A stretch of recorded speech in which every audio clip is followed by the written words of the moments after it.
po sa ating lahat.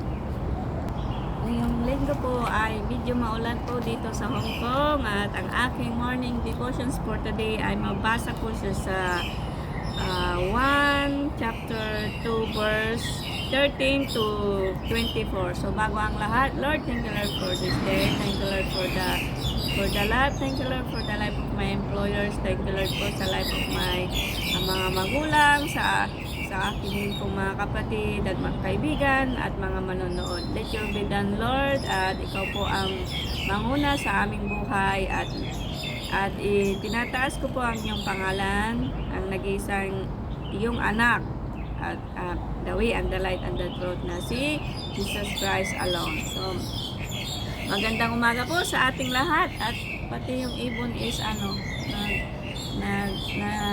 siguro gutom sila. Yun.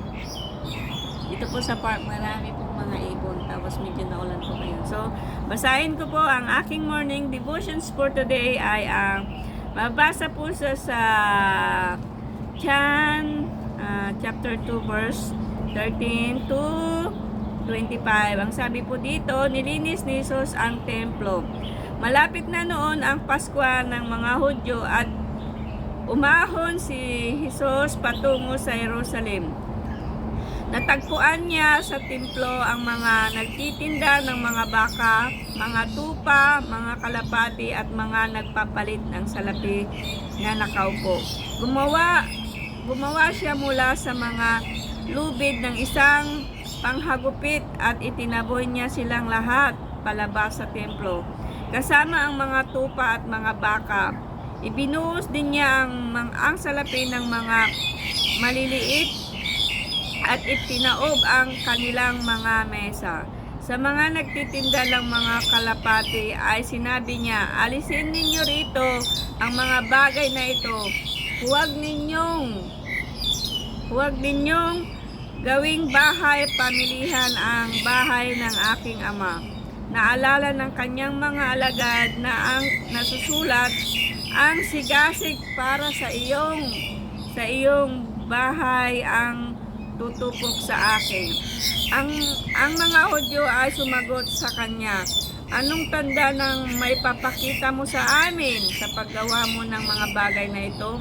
Sinagot sila ni Jesus, gibain ninyo ang templong ito at aking itatayo sa loob ng 3 araw. Sinabi ng mga Hudyo, 46 na taon ang pagtatayo ng templong ito at itatayo mo sa loob ng 3 araw? Subalit siya'y nagsasalita tungkol sa templo ng kanyang katawan. Kaya nang siya ay muling bumangon mula sa mga patay, naalala niya ang kanyang mga alagad at sinabi niya ito at naniwala sila sa kasulatan at sa salitang sinabi ni Jesus. Nang siya ay nasa Jerusalem ng kapistahan ng Pasko, marami ang sumampalataya sa kanya pangalan nang kanilang makita ang mga ginawa niyang tanda. Subalit hindi pinagkatiwala ni Jesus ang kanyang sarili sa kanila sapagkat kilala niya ang lahat ng mga tao at hindi niya kailangang sinuman upang magpatutuo tungkol sa tao sapagkat alam niya ang isinasaloob ng tao. Ang salita ng Panginoon. Lagutong sila siguro. Ayan. Ayun. Doon sa may ang ganda ng nito. Ang ganda. Nilinis ni Jesus ang templo. Alam nyo, di ba? Sabi na dito, ang ugali ni Jesus Christ, guys, kung talagang susundan po natin ang pagbabasa ng Bible, is discipline. Oo, God is love, but ang God is love, hindi yung love, yung tinutolerate yung mali. Ang totoong love po is yung itinatama yung mga mali. Katulad ko po, kung hindi po ako siguro na natuto or nagbabasa ng salita ng Panginoon, alam niyo po, malayong malayo po siguro na isa na rin po ako siguro ngayon yung walang patutunguhan. Alam niyo po, ang salita ng Panginoon is one of the guidelines. Yan po ang aking nasaksihan dahil ako po dati nung di ako marunong sa salita ng Panginoon, walang linya. Kumbaga, walang patutungan yung aking buhay. Pero nung ako'y nagsimula ng magbasa at inintindi ko unti-unti ang salita ng Panginoon, alam niyo po, ito po yung pinaka magandang nangyari sa aking buhay dahil alam niyo po, kahit po anong pagsubok po ang aking na-experience, nagiging mas matatag po ako. Bakit?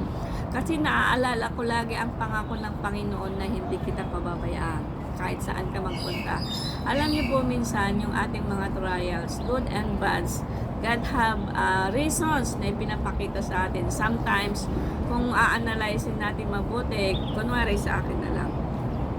Dito sa Hong Kong, matagal na ako dito, but ang one thing na isang challenge na nangyari sa buhay ko is about money things. Yung money things. Sa iba, ang pera, hirap na makuha. But para sa akin po, nung ako'y natuto ng salita ng Panginoon, alam niyo po, yung sahod ko po, minsan yan parang sobra pa yan para sa akin. Bakit? Kasi ang ginagastusan ko lang is yung needs. Hindi ako gumagastos yung gusto ko lang. Kasi ang needs, yung kailangan at saka gusto ay magkaiba. Ang kailangan is kailangan ay yung talagang importante sa buhay. Halimbawa, yung pagkain, yan. Huwag po nating kaliligtaang alagaan yung ating sarili. Bumili po tayo ng kahit anong pagkain para po sa ganon ang ating katawan aging malakas. Kung titignan po natin, bakit tayo laging worry? Kasi hindi natin kayang ipagkasya. Andun na yung naiintindihan ko na yung may mga nag-aaral, mga anak. But alam niyo po, sa umpisa lang po talaga yan mahirap. Pagka bawat pamilya po ay magtutulungan po na bibigyan po, ibig sabihin is sasabihin po yung ating sitwasyon. Mas maganda po kasi sa sinasabi yung totoong sitwasyon kaysa yung nagkukunwari. Alam niyo po, God is looking for the purified heart. God doesn't looking for your pretending heart. Alam niyo, the more na nagpre-pretend ka, guys, the more na nahihirapan ka, di ba? So, dito po tayo, sabi po dito, gumawa siya mula sa mga lubid ang isang paghahagpit. Itinaboy silang lahat paglabas ng templo kasama ang tupa ng baka at ibinuhos ang salapin ng mga maliliit at itinaob ang kanila ang mesa. Sa mga nagtitinda ng kalapati at sinabi, alisin ninyo rito ang mga bagay na ito, huwag ninyong gawing pamilihan ng bahay ang aking ama. Yung pamilya ng aking ama, alam niyo po, pag a-analyze niyo po itong verse na to, yung kung sa ngayon generation, think analysis, binibenta yung mga words of God. Yung iba, bayad muna bago turo. But sinasabi po dito, sabi po doon, mga nagtitinda, kalapati sinabi, alisin ninyo ang mga bagay na ito. Huwag ninyong gawing bahay, pamilihan, ang bahay ng aking ama. So, ibig sabihin, napaka-fragile po ang salita ng Panginoon.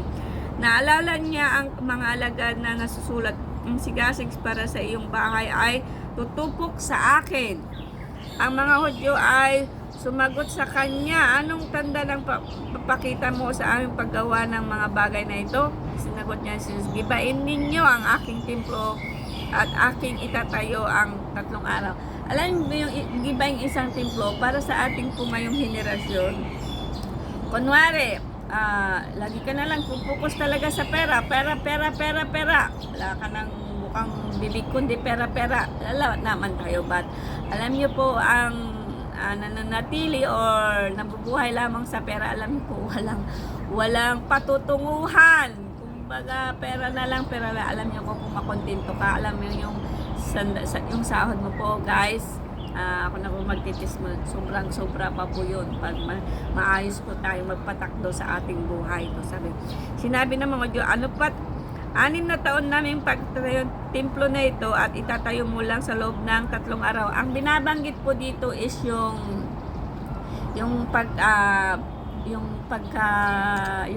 katawan ni Kristo, yung 3 araw na nabuhay. Yung ganon. Siya ay nagsalita tungkol sa templo na kanyang katawan. Kaya't nang siya ay muling bumangon at mula sa mga patay, naaalala ng kanyang alagad at siya ay salitang ito. Alam ni Jesus ang likas ng tao nang siya ay nasa Jerusalem ng kapistahan ng Pasko. Marami ang sumampalataya sa kanya, pangalan ng kanilang ginawa niyang tanda. Subalit hindi pinagkatiwala ni Jesus ang kanyang sarili sa kanila sapagkat kilala niya ang lahat ng mga tao at hindi niya kailanman sinuman upang magpatuturo tungkol sa tao sapagkat alam niya ang isinasaloob ng tao. Ganon din po yun sa atin. Alam niyo po, pag tuto po tayo sa salita ng Panginoon, no matter bad or good comments ng ibang tao, alam nyo, pakikinggan nyo na lang kasi mas alam nyo po yung sarili mo. Katulad ko po dito, hindi ko po masasabing ako'y talagang mabait lang siguro pagtulog, but isa lang ang aking pinapanalangin sa Panginoon na ako'y tulungan, na igad niya ako lagi sa aking pang araw-araw na espiritual. Alam niyo po, nung ako'y natuto talaga sa salita ng Panginoon, ang pinagkaiba ng may kasama at may maraming kasama at nag-isa, ang maraming kasama masaya pero ubos ang pera. May kasama, minimize. Pero alam niyo po, pag wala kang kasama, alam niyo po, pag nagdi-day off ako, pag wala akong kasama, walang gastos. Bakit? Sapat na po sa akin ang salita ng Panginoon at ang gitara ko. Alam niyo po, parang busog na po din ang pakiramdam ko. So hanggang dito na lamang po at sana po kayo rin po dapat matuto po tayong lahat na magsaliksik ng salita ng Panginoon. Dahil alam niyo po guys, ito po yung ating talagang guidelines. Hindi po natin kailangan ng napakaraming libro. Dito muna po tayo. Alam niyo po, pag natuto po tayo, dahil niyo pa po yung mga nag-aral sa matataas na paaralan. So hanggang dito na lamang po at have a nice day. Bye-bye!